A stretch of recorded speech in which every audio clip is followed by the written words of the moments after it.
রাজধানী আগরতলার বাধারঘাট মাতৃপল্লী এলাকার বাসিন্দা প্রয়াত যতীন চন্দ্র সাহার সহধর্মিণী দুলু রানী সাহা 2007 সালের 12ই জানুয়ারি সর্বোত্তম চিকিৎসা পরিষেবার জন্য চেন্নাইয়ের স্বনামধন্য অ্যাপোলো হাসপাতালের বিশেষজ্ঞ শল্য চিকিৎসক টি পৃথ্বীরাজের তত্ত্বাবধানে গল ব্লাডার অপারেশন করান। চিকিৎসা বাবদ ৭৬,৯৩০ টাকা খরচ হয়েছিল তখন। হাসপাতাল থেকে ছুটি নিয়ে বাড়ি ফেরার 4 মাস পর পুনরায় শ্রীমতী সাহার পেটে প্রচন্ড ব্যথা অনুভব করায় রাজ্যের বিশিষ্ট শল্য চিকিৎসক বি চৌধুরীর তত্ত্বাবধানে চিকিৎসা করান। তার পরামর্শ অনুযায়ী কলকাতার আইএলএস হাসপাতালে চিকিৎসা পরিষেবা নিতে গিয়ে আলট্রাসোনোগ্রাফি সহ বিভিন্ন রকম ক্লিনিক্যাল পরীক্ষা করার পর শ্রীমতী সাহার পেটের ভেতর থেকে অ্যাপোলো হাসপাতালের লোগো ও নম্বর সহ তোয়ালি বের করেন চিকিৎসকরা।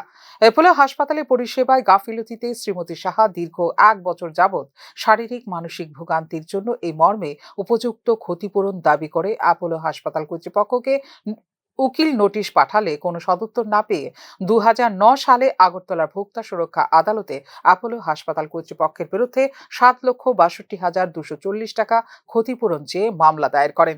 কিন্তু এই মামলাটি আগরতলা ভোক্তা সুরক্ষা আদালতের এখতিয়ার বহির্ভূত হওয়ায় 2010 সালে চেন্নাইয়ের district consumer disputes redressal commission থিরুবল্লারে পুনরায় মামলাটি দাখিল করেন শ্রীমতী সাহা। দীর্ঘ 16 বছর লড়াইয়ের পর চেন্নাইয়ের ভোক্তা সুরক্ষা সংরক্ষণ আদালত অ্যাপোলো হাসপাতালকে দোষী সাব্যস্ত করে আবেদনকারিণীকে মানসিক অবসাদ, আর্থিক সংকট ও যন্ত্রণায় ভোগান্তির জন্য এবং চিকিৎসায় চরম গাফিলতির জন্য 2024 সালের 21 মে মোট 10 লক্ষ টাকা এবং মামলার খরচ বাবদ আরও 10,000 টাকা সহ মোট 10,10,000 টাকা ক্ষতিপূরণ ধার্য করে। আদালতের রায়ের কপি পাওয়ার 6 সপ্তাহের মধ্যে আবেদনকারীকে ক্ষতিপূরণের টাকা দিতে হবে, অন্যথায় বিলম্বিত প্রদানের জন্য আরও 9% বাৎসরিক সুদে ক্ষতিপূরণ দিতে হবে বলে আদালত থেকে জানানো হয়।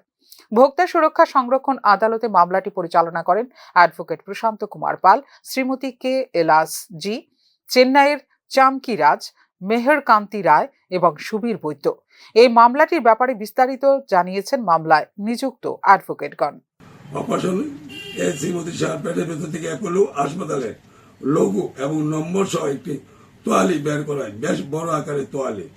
অ্যাপোলো হাসপাতালে পরিষেবায় গাফিলতি শ্রীমতী সাহা দীর্ঘ 1 বছর যাবৎ শারীরিক অবসাদ এবং কষ্ট ভোগ করেন। বর্তমানে দুলু রানী সাহার বয়স 80 বছর। সম্প্রতি উক্ত ক্ষতিপূরণের টাকা আবেদনকারিণীকে প্রদান করে চেন্নাইয়ের অ্যাপোলো হাসপাতাল কর্তৃপক্ষ। ফিউরো রিপোর্ট, নিউজ দাও।